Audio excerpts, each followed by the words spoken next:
Le Cameroun est fait en sorte qu'aucune tribu ne peut vivre sans l'autre.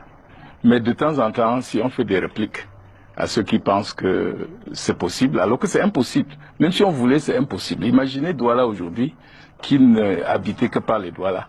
Elle serait vidée de 98% de sa population. Et ça ne serait plus Douala, ça serait un village. Donc nous sommes condamnés à vivre ensemble. Mais le tribalisme au Cameroun sert ceux qui savent que l'ascension politique n'étant pas un mérite, c'est un choix ethnique. Donc ils attirent l'attention des gens de son ethnie, qu'attention, je suis le plus à même de vous défendre. Faute de leur présenter un projet ou une réalisation pour dire voilà, si vous m'envoyez devant, voilà ce que je peux faire. Donc le tribalisme est verbal et circonstanciel. Je vais prendre des exemples. Allez-y. En 2008, Mama Fouda disait qu'il faut que les Bamileke partent de Yaoundé. Mais il n'y croyait pas, c'est un ami personnel à moi.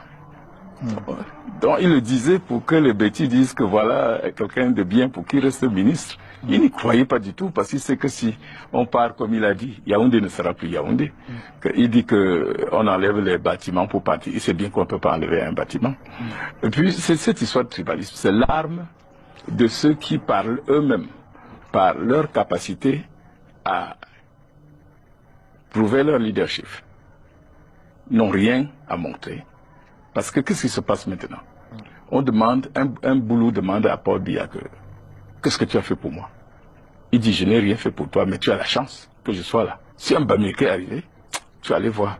Si un Yaoundé arrive là, tu vas voir. Donc pour vous, c'est quelque chose qui est simplement instrumentalisé. C'est instrumentalisé et ça ne peut même pas prospérer. Les premiers vecteurs, les premiers acteurs de ce tribalisme, qui en avait fait même déjà une cause de vie, c'était Bella Bappé et Boa, qui disaient que les Bamileke ont pris leur terre et qu'ils iront à l'école pour les chasser. Mais la nature est terrible et les faits sont souvent très têtus. Tous ces Bamileke qu'on disait avoir envahi le Mongo, parce qu'ils ont débroussaillé les forêts et ont fait des champs de café, ils sont morts. Leurs fils n'ont pas repris les champs de café qui sont devenus des forêts. Je ne vois pas les fils de Bella Bappé et de Bois-Dedans en train de reprendre les plantations. Donc chaque fois qu'on vous voit faire quelque chose, celui qui est incapable de le faire se donne une raison de justifier pourquoi il n'a pas fait. L'autre est un tricheur, l'autre est un Mami Weta. D'abord, avant qu'un Bamileke était riche, on disait qu'il était de femme-là. Le mot a disparu tout seul. Est-ce que maintenant on parle encore de femmes-là? Parce que on sait que ça n'existe pas. Parce que si ça existait avec la misère ambiante, beaucoup de personnes seraient venues entrer dans le femme-là. Sortons de là avec votre parcours personnel. Est-ce que parce que lorsqu'on vous écoute, on a l'impression que vous faites de l'essentialisme, c'est-à-dire ceux qui sont de chez vous sont les meilleurs, les plus forts et tout. Dans votre parcours personnel. Écoutez, celui qui peut se tromper en pensant que il y a un camp de meilleurs et un camp de pas meilleurs n'a rien compris dans le vivre ensemble.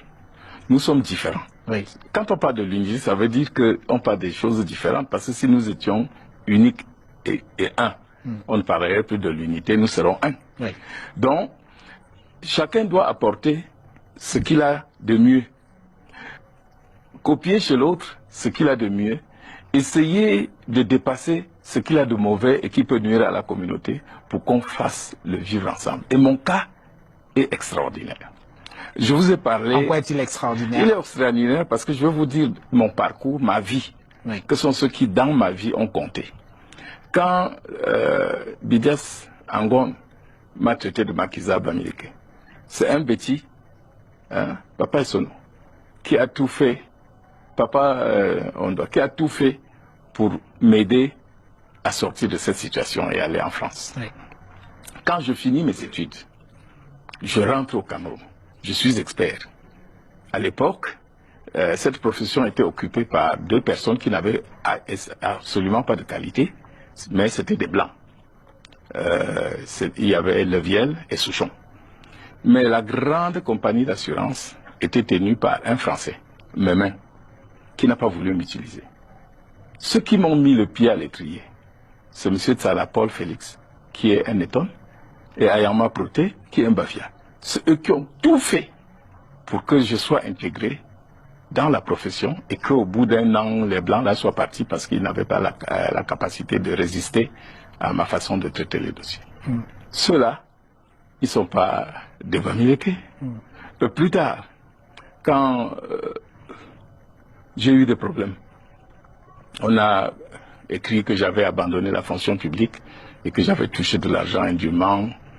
Et Aïdjo a demandé au ministre des Finances de retirer mon agrément. On a retiré mon agrément.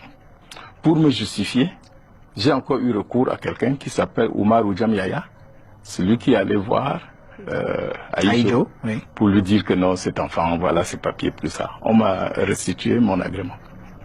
Et puis, quand j'ai voulu faire de la politique, mais vous savez bien que j'ai été combattu à Douala comme je suis combattu maintenant, mais en 92, pour que je devienne député, c'est Akam Fumu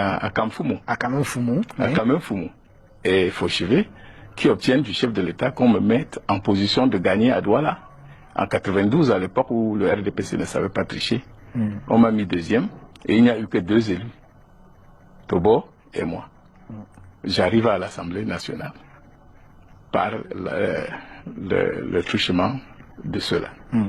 Et bien même, quand je vais en France, celui qui m'accueille et me met le pied à l'étrier en me présentant à des grands Français, la passerelle que j'ai utilisée pour atteindre même Chirac, c'est Hervé Emmanuel Com. Hervé Emmanuel Com. Oui, c'est lui qui me conduit. Il n'est pas Bamileke. On le considère même comme un grand empêcheur de on vous a souvent vu dans des débats très rudes avec Hervé Emmanuel Com.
On behalf of the Nigerian military, I want to present to you this mark to mark the formal withdrawal of our forces here, and I hope that at any given time you see this and remember that at the end of the day, generals fight war, but they obey instructions from the president.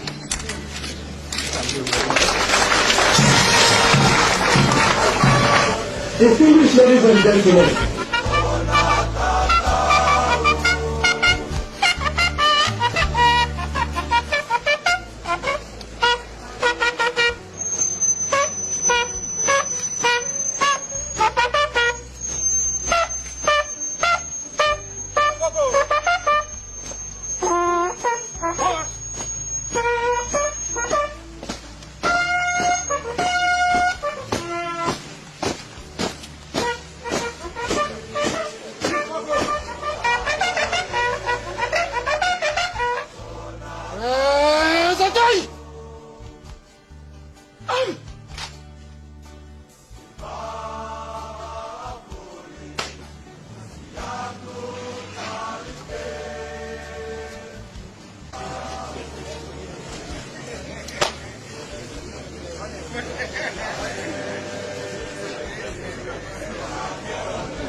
Bon.